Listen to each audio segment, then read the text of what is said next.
Subscribe करें हमारे channel techno गुरु अमित को और साथ ही बेल आइकन को दबाना ना भूलें ताकि जल्द से जल्द हमारे वीडियो आप तक पहुंच सके। नमस्कार दोस्तों, मैं अमित फिर से स्वागत करता हूं आपका टेक्नो गुरु अमित चैनल में। MS एक्सेल की जो क्लासेज है जिसमें मैं आपको MS एक्सेल 2016 बताता हूं और साथ में हम चलते हैं 2007 को बेसिक्स मानकर। उसमें जो नेक्स्ट क्लास है उसमें आज हम करेंगे कस्टम व्यू कैसे होता है, किस प्रकार से हम किसी सेल को इंसर्ट करते हैं, डिलीट करते हैं, वर्कशीट के साथ काम कैसे करते हैं, वर्कशीट को कैसे मूव करते हैं, कैसे उसका रीनेम करते हैं, वर्कशीट को कैसे एक्सचेंज करते हैं, मल्टीपल शीट्स में एक साथ डेटा कैसे डालते हैं। और दो इम्पॉर्टेंट चीज़ है वो बहुत ये है कि कंपेयर करना, दो शीट को आपस में कैसे एक साथ कंपेयर करते हैं, जो अक्सर लोगों को ऑफिस में बहुत दिक्कत आता है। और साथ ही logical operators, if F else conditions जो होती हैं वो हो गया, और एंड और नॉट इक्वल हो गए, equal not equal greater than वाले जो हो गए, इन सबको हम आज के पूरे वीडियो में करेंगे। तो बने रहिए मेरे साथ और देखते रहिए टेक्नो गुरु अमित। और अगर आपने चैनल सब्सक्राइब नहीं किया तो प्लीज़ चैनल सब्सक्राइब कर लिए ताकि ऐसे सारे वीडियो के नोटिफिकेशन आपको फटाफट मिल जाए, ठीक है। और पुराने वीडियो के डिस्क्रिप्शन के अंदर लिंक है इस वीडियो के, तो वहाँ से आप उसके पुराने वीडियो भी देख सकते हैं। तो चलिए स्टार्ट करते हैं हमारी आज की क्लास। उसके लिए मैंने आज स्टूडेंट डिटेल्स नाम की मैंने टेबल ली है, नेम, मोबाइल नंबर, मार्क्स। तो सबसे पहले हम करेंगे सेल से रिलेटेड काम। आपको पता है कि ये होती है सेल। इस सेल्स को हम नई सेल कैसे डालते हैं, कैसे नई रो डालते हैं, कैसे नई कॉलम डालते हैं। तो वैसे तो देखो सारा ऑप्शन ऊपर भी है, लेकिन जो सबसे ज़्यादा पॉपुलर तरीका होता है अपने वही यूज करते हैं। वो होता है कि आप जैसे किसी भी सेल को आप सेलेक्ट कर लो, उसके बाद में राइट क्लिक करोगे इस पर, तो यहाँ पे ऑप्शन आएगा इंसर्ट। इंसर्ट करोगे तो आपके सामने चार ऑप्शन आएंगे। पहला आएगा शिफ्ट सेल्स राइट। जिस भी सेल को आपने सेलेक्ट कर रखा है यह राइट में चली जाएगी और इसकी जगह नई सेल आ जाएगी। ये देखिए, ठीक है, ये नई सेल यहाँ पर आ गई है। आप करता हूँ कंट्रोल जेड, वापस से करेंगे इंसर्ट शिफ्ट सेल्स डाउन, तो ये नीचे चली जाएगी और यहाँ पर क्या आ जाएगी, नई सेल आ जाएगी। ये देखिए पूरा नीचे चला गया और एक सेल यहाँ पर आ गई। ऐसा कैसा इंसर्ट करेंगे अपने एंटायर रो, तो यहाँ पर सेल्स राइट हो गया, डाउन हो गया। अब आपको एंटायर रो ही पूरी डालनी हो कंप्लीट, तो इसकी जगह क्या हो जाएगी, नई रो आ जाएगी और नीचे नीचे चली जाएगी। ये देखो नीचे आ गई, पूरी पूरी रो भी क्या आ गई, नई आ गई। कंट्रोल जेड, वापस इसको हटाता हूँ। और ऐसा कैसा सेम ऑप्शन है इसके अंदर कॉलम का, तो यहाँ पर कॉलम आ जाएगा, ये चला जाएगा, इससे पहले क्या आ जाएगा, एक कॉलम आ जाएगा।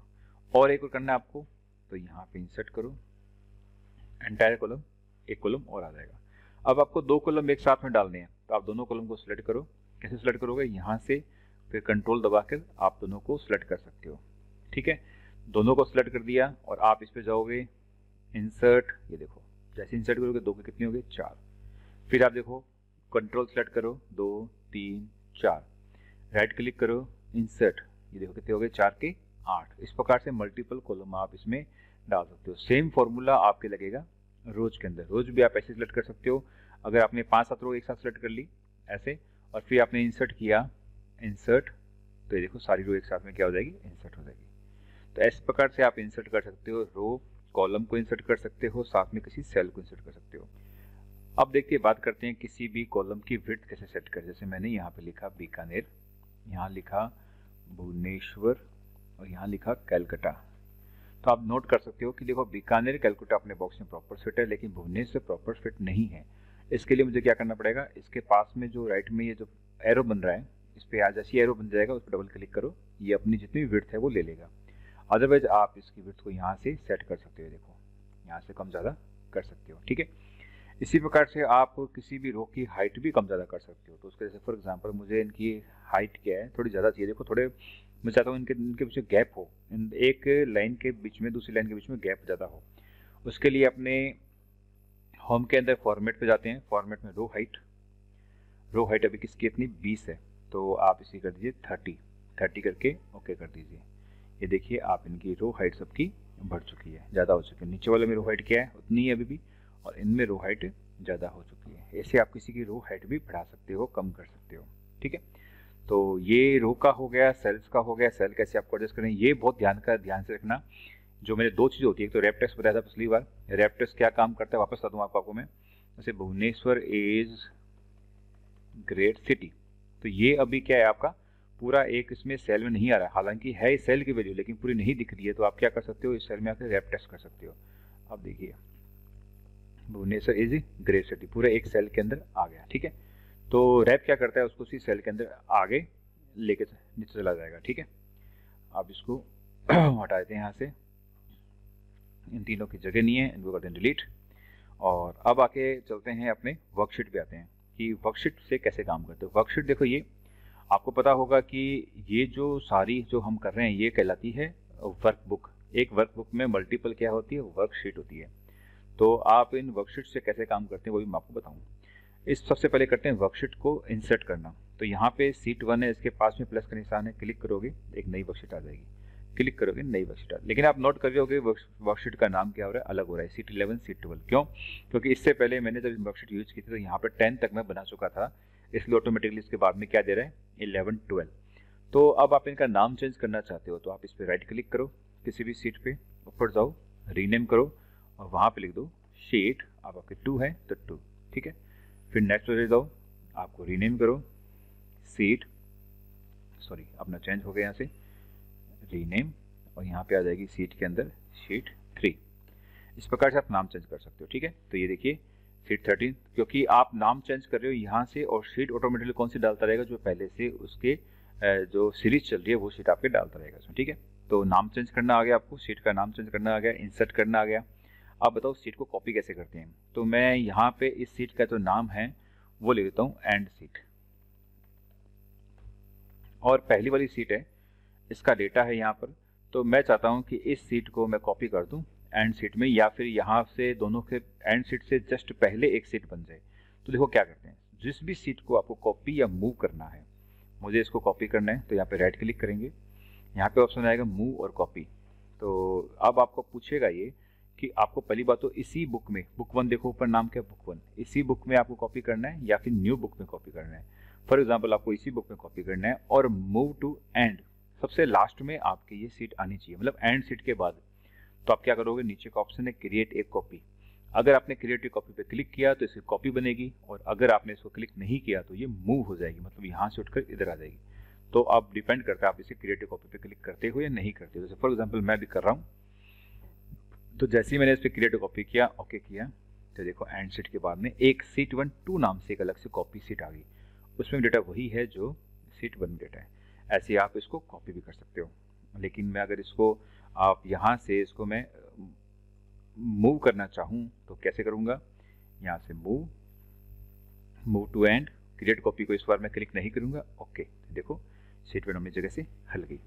तो इस प्रकार से आप इसको मूव और कॉपी कर सकते हो, और इनको पकड़ के वापस अपनी जगह भी सेट कर सकते हो। जैसे सीट 1 को वापस पहली जगह लगानी है तो सीट 1 को आपको क्या करना है, लेफ्ट क्लिक दबाना है और इसको ऐसे उठाते हुए लगा देना है। तो सीट 1 इस प्रकार से इनकी एक्सचेंज भी हो जाएगी। ठीक है, तो इंसर्टिंग करना आ गया, रीनेम करना आ गया, कॉपी और मूव करना आ गया। डिलीट करने के लिए सबसे बेटर तरीका, राइट क्लिक करो, ऊपर डिलीट का ऑप्शन है, डिलीट। आपकी फर्स्ट टाइम जब डिलीट करोगे तो आपसे कन्फर्मेशन मांगेगा, उसके बाद नहीं मांगेगा, आप कंटिन्यू डिलीट कर सकते हो। ठीक है, तो डिलीट हो गया। हाइड करने के लिए सबसे बेटर तरीका यही है, इसके पास में हाइड है, हाइड कर दो। फिर एक को हाइड करना है, हाइड कर दो। तो अब अपने पास एक सीट बची। अब अपने वापस उनको अनहाइड करना है, तो क्या करना पड़ेगा, वापस जो दिख रही है सीट आपको, जो हाइड नहीं है, उस पर क्लिक करो और लिखो अनहाइड। अनहाइड करते जितनी भी सीट्स आपके सामने हाइड हो चुकी है वो बताएगा आपको। तो वहाँ से आप उसको सिलेक्ट कर सकते हो। एक और आ गई, एक और बची हुई है, ये एक और भी आ जाएगी। तो देखो इस प्रकार से अनहाइड हो जाएगी। इसके अलावा अब सीट का कलर भी दे सकते हो आप। इस पर राइट क्लिक करो, यहाँ पर आपको मिलेगा टैब कलर ये रहा, और आप इस पर कोई भी कलर सेट कर लो तो आपको कलर मिल जाएगा। देखिए इसका कलर क्या हो गया, चेंज हो गया। इसके अलावा मल्टीपल सीट्स में बहुत इंपॉर्टेंट चीज़ होती है जो अक्सर ऑफिसों में यूज आती है, क्योंकि मल्टीपल सीट्स में आप एक जैसी चीज़ करना चाहते हो तो कैसे करोगे। आपके पास में 12 महीने की सीट पड़ी है और सब में आप एक साथ में आप यूज करना चाहते हो, कैसे करोगे। या तो क्या करोगे, सीट 1 में करोगे, उसके बाद उसको हर सीट में क्या करोगे, कॉपी करोगे, पेस्ट करोगे। लेकिन उससे सही तरीका मैं आपको बताऊँ, आप कंट्रोल के साथ सब सीटें सेलेक्ट कर लो जिन जिन के अंदर आपको सेम चीज़ करनी है। जैसे फॉर एग्जाम्पल आपको ऊपर लिखना है this is the common text in all seats. ठीक है, या फिर आप इसमें जैसे अपने कोई हेडिंग लिखना चाहते हो तो हेडिंग लिख दो। और मैंने इसको ऐसे करके यहाँ पे इसको बोल्ड कर दिया, टेक्स्ट को रेड कर दिया, पीछे मैंने कलर कर दिया चेंज, थोड़ा लाइट कलर ले लेते हैं ये। ठीक है, तो अब ये चीज़ है जो मैं चाहता हूँ सब सीट में, तो ये सब सीट में चीज़ आ चुकी है। तो आप देखिए ये सीट 1, इसमें भी आ गई, शीट 2 में भी आ गई, शीट 3 में भी आ गई। तो अब आपको सब में अलग अलग कॉपी पेस्ट करने की जरूरत नहीं पड़ी, जितनी भी शीट है सब में आप साथ में यूज कर सकते हो। वापस से मैं कंट्रोल दबाऊंगा, शिफ्ट 2, तीनों को सिलेक्ट कर ली मैंने, और इस पूरी लाइन को यहाँ से लेकर कर दूंगा डिलीट, एंटर। तो अब देखिए, अब देखो आप तीनों में यहाँ से भी जा चुका है, यहाँ से भी जा चुका है, यहाँ से भी जा चुका है, यहाँ से भी जा चुका है। तो ये बहुत ट्रिकी तरीका है और आप बहुत काम आएगा ऑफिस में जो लोग काम कर रहे हैं उनके लिए, कि आप मल्टीपल शीट्स में एक साथ फॉर्मेटिंग रखना चाहते हो तो ऐसे रख सकते हो, ठीक है। अब मैं आपको बताता हूँ कि दो शीट्स को आपस में कैसे कंपेयर करते हैं। उसके लिए मैं काम करता हूँ, इस शीट्स का डेटा है इसको मैं करता हूँ कॉपी और शीट 2 में ले जाकर कर देता हूँ पेस्ट। ये तो इसको थोड़ा सेट कर देते हैं। अभी देखो इसका फिगर चेंज हो गया है, इसको क्या करेंगे, डबल क्लिक करेंगे, ये अपने हिसाब से ले लेगा। तो ये अब आपके सामने हो चुका है और इसका कलर कर देते हैं नॉर्मल, ताकि वापस नॉर्मल हो। अब देखिए कि ये यहाँ से वाइट हो चुका है, आप देख रहे हैं कि इसका पूरा जो फॉर्मेट चेंज हो चुका है। तो आप यहाँ पे इसको सिलेक्ट करिए और आप सेल स्टाइल्स में जाकर कर दिए नॉर्मल, तो ये सब पहले से नॉर्मल हो जाएगा, ठीक है। तो कोई से स्टाइल्स आपको हटानी हो तो ऐसे हटा सकते हो। तो अब अपने पास में दो शीट पड़ी है, शीट 1 शीट 2। मैं चाहता हूँ इनको कंपेयर करूँ, तो कंपेयर कैसे करूँगा ये गौर से देखना चीज़ को। मैं शीट 3 को एक बार हटा देता हूँ ताकि अपने किसी प्रकार का कन्फ्यूजन नहीं रहे। तो जैसे ही आपको शीट 1 से स्टार्ट करना है तो शीट 1 के लिए आप व्यू में जाइए। व्यू में जाने के बाद उस पर एक ऑप्शन मिलेगा न्यू विंडो, उस पर आप क्लिक करिए। देखो न्यू विंडो जैसे ही करोगे ना, इसने क्या कर दिया, बुक 1:2, मतलब जो आपकी एक्सेल शीट खुली हुई थी, वर्कबुक खुली हुई थी, उस वर्कबुक की क्या बना दी इसने, कॉपी बना दी, टेम्परेरी कॉपी बना दी। तो एक तो टेम्परेरी कॉपी बन गई, क्योंकि अपने को साइड बाई साइड कंपेयर करने के लिए उसकी टेम्परेरी कॉपी चाहिए, वो बन गई। अब वहीं पे व्यू के अंदर आपके एक ऑप्शन भी होता है, वो है व्यू साइड बाई साइड, ठीक है। देखो आप नीचे चेक कर सकते हैं, दो बुक खुली मेरी, एक ये और एक ये, दोनों में सेम है। तो आप फर्स्ट में जाके आप चेक कर लो view side by side, view side by side. तो ये देखो आपका व्यू साइड बाई साइड आ गया, दोनों साथ में चल रहे हैं। तो इस हिसाब से आप उसको चेक कर सकते हैं। आप फर्स्ट टाइम करोगे तो मैंने इसमें सेटिंग कर रखी है, आप फर्स्ट टाइम करोगे तो हो सकता है आपका ये इस प्रकार से आए, और हो सकता है नहीं इसी प्रकार से ही आएगा, इस प्रकार से आएगा तो आप इसको ढंग से नहीं कर पाओगे। वो ऐसा इसलिए होता है क्योंकि इसके पास एक ऑप्शन होता है अरेंज ऑल, अरेंज ऑल पे क्लिक करके आप इसे करोगे वर्टिकल, फिर करोगे ओके, तो ये इस प्रकार से आ जाएगा, ठीक है। और जब इस प्रकार से आएगा तो अब देखो आप इसको जब मूव करोगे तो पास वाली सीट भी क्या होगी, मूव। तो आप साइड बाई साइड सीट किसी भी सीट को क्या कर सकते हो, चेक कर सकते हो। मिलान करने के लिए बहुत ईजी हो जाएगा। अदरवाइज क्या करना पड़ेगा, देखो बार बार आपको अल्ट टैब करके आपको चेंज करना पड़ेगा, लेकिन इसमें चेंज करने की जरूरत नहीं पड़ेगी। साइड बाई साइड का देखो जैसे ये मूव हो रहा है वैसे ये मूव हो रहा है, बराबर बराबर मूव हो रहा है, ठीक है। तो ये बहुत अच्छा फीचर्स है। तो ये कहाँ मिलता है अपने को, ये अपने को मिलता है व्यू के अंदर, यहाँ पर व्यू साइड बाई साइड। एक बात ध्यान रखना, इस पर सिंक्रोनस स्क्रॉलिंग है, इसको आप जरूर यूज कर लेना। सिंक्रोनस का मतलब एक मूव होगा तो दूसरा मूव भी, और ये आपको बाय डिफॉल्ट ही उसका ऑन हो जाएगा, तो आपको इसमें टेंशन लेने की जरूरत नहीं है, ठीक है। और अब इसकी दूसरी जो शीट है उसको चाहे तो अपने बंद कर देंगे तो कोई दिक्कत नहीं होगी, क्योंकि वो अपनी टेम्परेरी कॉपी थी, तो हमारी जो ओरिजिनल शीट है उसमें कोई फर्क नहीं पड़ेगा। ऐसे आप कर सकते हो, शीट बाई साइड उसको क्या कर सकते हो, कंपेयर कर सकते हो। अब बात करते हैं कुछ लॉजिकल टेस्ट के बारे में जो हम कर सकते हैं शीट के अंदर। देखो जैसे लॉजिकल टेस्ट होता है, जैसे greater than, less than, equal to, not equal to, तो वो कैसे लगता है। तो ये बेसिकली क्या होते हैं, फॉर्मूला ही है, और फॉर्मूला हो या फिर फंक्शन हो, आपको पता है वो कहाँ से स्टार्ट होता है, इक्वल से। तो मुझे फॉर एग्जांपल एक वे फॉर्मूला लगाना है यहाँ पर, वो लगाना है लेस देन का। तो मैं करूँगा, इसको सेलेक्ट किया, यानी F9 है, लेस देन का साइन करूँगा, लेस देन है, किससे है, 60 से, कुछ भी लगा दूँ मैं। तो क्या F9 है, लेस देन है 60 से, अगर ऐसा है तो आंसर आएगा ट्रू, नहीं है तो आंसर आएगा फॉल्स। इसको बोलते हैं बूलियन एक्सप्रेशन। आप एक बात ध्यान रखना, एक्सेल में कभी भी कोई बूलियन एक्सप्रेशन रहेगा वो उसका बाय डिफॉल्ट फॉर्मेट बीच में होगा, टेक्स्ट का लेफ्ट में होगा और नंबर का राइट में होगा। आपको चेक करा दूँ मैं आपको, ये तो बीच में आ ही गया। अब मैं आपको नंबर लिखूंगा तो राइट में चला जाएगा ऑटोमेटिकली, ये देखिए, और नाम लिखूंगा तो ऑटोमेटिकली वो बीच लेफ्ट साइड में आ जाएगा, ये देखिए। तो ये फॉर्मेटिंग इसका ध्यान रखना हमेशा इस प्रकार से होती है, पता लग जाता है अपने को। तो ये ट्रू हो, इस प्रकार से कंडीशन हो गया लेस देन का, और अगर मैं इसको ड्रैग डाउन कर दूंगा तो सब में ये रूल्स फॉलो हो जाएगा। लेकिन मैं चाहता हूँ कि इस रूल को चेंज करूँ, तो ऊपर देखो फॉर्मूला बार है, वहाँ पे भी चेंज कर सकता हूँ, यहाँ पे भी चेंज कर सकता हूँ। तो अगर मैंने यहाँ पे दिया लेस देन इक्वल टू, मतलब कि 252 में जो भी यहाँ पे वैल्यू है वो 60 के बराबर हो या 60 से छोटी हो, तो आंसर क्या आएगा, ट्रू आएगा। आप इसको फॉल्स करना चाहते हैं तो क्या करते हैं, अपने इसको करते हैं 50। तो इसका मतलब क्या हो गया, इसमें जो वैल्यू है या तो इसके बराबर है 50 के या 50 से छोटी है, लेकिन ऐसा नहीं है, ये कितनी है, 52 है। तो इसका जब इसको क्लिक करेंगे अपने, आंसर क्या आ जाएगा, फॉल्स। ठीक है, तो ये आप इसमें लेस देन इक्वल टू सब कर सकते हो। तो लेस देन के लिए देखो, ये लेस देन के लिए हो गया, मैं बता दूँ आपको, ये लेस देन हो गया, उसके बाद में ये ग्रेटर देन हो गया, ये लेस देन इक्वल टू हो गया, ये ग्रेटर देन इक्वल टू हो गया, और ये नॉट इक्वल टू हो गया। ये स्पेशल होता जा रहा है, ये इट्स नॉट इक्वल टू, मतलब ये इसके इक्वल नहीं है, ये हो गया नॉट इक्वल टू। तो और एक होता है इक्वल टू, वही हो गया। तो ये बेसिकली जो लॉजिकल टेस्ट आप उसमें यूज ले सकते हो किसी के अंदर। जैसे फॉर एग्जांपल इसमें ले रहा हूँ मैं 87 के अंदर मैं लेता हूँ, तो यहाँ पे लिखूँगा इक्वल। ठीक है, उसके बाद मैं इसको सेलेक्ट करूँगा। अब इसको मैं करता हूँ इक्वल, मतलब जो ये है वो किसके इक्वल है, सॉरी यहाँ पे लिख देता हूँ मैं इक्वल। और H14 किसके इक्वल मानते हैं अपने 87 के, 87 लिख दिया। तो क्या कंडीशन ट्रू है या फॉल्स है? ट्रू है, फॉल्स।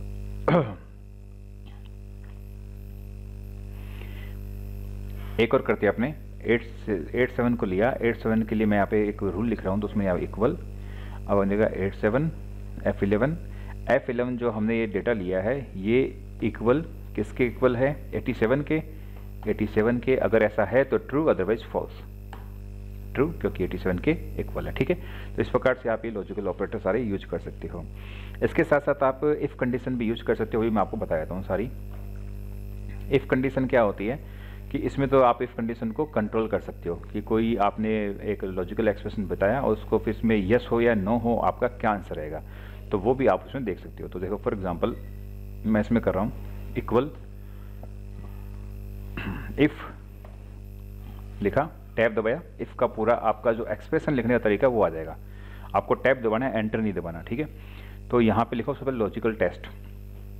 टेस्ट क्या करना है मुझे, इसको ग्रेटर देन 60 ये चेक करना है। तो ये होगी कंडीशन कि हमें चेक क्या करना है, क्या F9 60 से बड़ा है। अगर ऐसा है तो कॉमा लगा के वैल्यू इफ ट्रू, अगर ये कंडीशन ट्रू होती है तो क्या लिखना है आपको, वैल्यू ऑफ ट्रू। तो आप उसमें लिख दो TRUE, ट्रू लिख दो। अदरवाइज सेकंड में value of false, FALSE, false लिख दो और इसको कर दो बंद, एंटर। फॉल्स बड़ा नहीं है इसलिए क्या आ गया, फॉल्स। इसको ड्रैग करोगे सब जगह ये चल जाएगी। लेकिन आप चाहते हो ये मुझे फॉल्स वगैरह पसंद नहीं है, मैं अपनी खुद की लैंग्वेज लिखना चाहता हूँ, जैसे 1 और 0 चाहते हो आप, तो आप ट्रू की जगह लिख दो 1, फॉल्स की जगह लिख दो 0, इसको कर दो एंटर। तो ये देखो 1 0 आ गया। अब जहाँ पे ये 60 से बड़ा होगा तो वहाँ पे चेंज हो जाएगी, 1 1 1 1 आ गया। ठीक है, और भी अगर आप थोड़ा इसमें चाहते हो कि मैं तो अपनी 1 0 भी नहीं चाहता, मैं चाहता हूँ अपना ही कोई मैसेज प्रिंट कराऊँ, तो उसके लिए यहाँ पर आपको जो भी मैसेज प्रिंट करना है उसको डबल कोट में लिखना पड़ेगा, अदरवाइज वो आपके काम नहीं करेगा। जैसे मैंने लिख दिया यहाँ पर इट्स ओके, इट्स ओके। और अगर ऐसा नहीं होता है तो मुझे क्या लिखना है, वहाँ पे डबल कोट यूज करना है और वहाँ पे लिखना है इट्स नॉट ओके। ठीक है, एंटर। ये देखा इट्स नॉट ओके,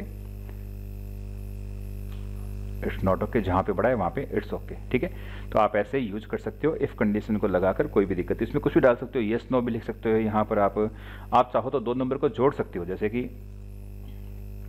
अगर जो इसमें वैल्यू है वो 60 से बड़ी है तो क्या करना है अपने को करना है, इसकी जो वैल्यू है उसमें प्लस करना है 10। ठीक है, और अगर ऐसा नहीं होता है तो इसकी जो वैल्यू है उसमें करना है -10। यही हमने बना दी, इसकी इक्वेशन बना दी, एंटर। तो देखो नहीं था तो माइनस हो गया 10, और जो बड़ा होगा जैसे फॉर एग्जांपल 87 है, वो बड़ा है तो उसमें प्लस हो गया 10, 97। ऐसे हम किसी भी एक्सप्रेशन को दे सकते हैं। ऊपर फॉर्मूला बार में वो पूरा फॉर्मूला भी लिखा हुआ है।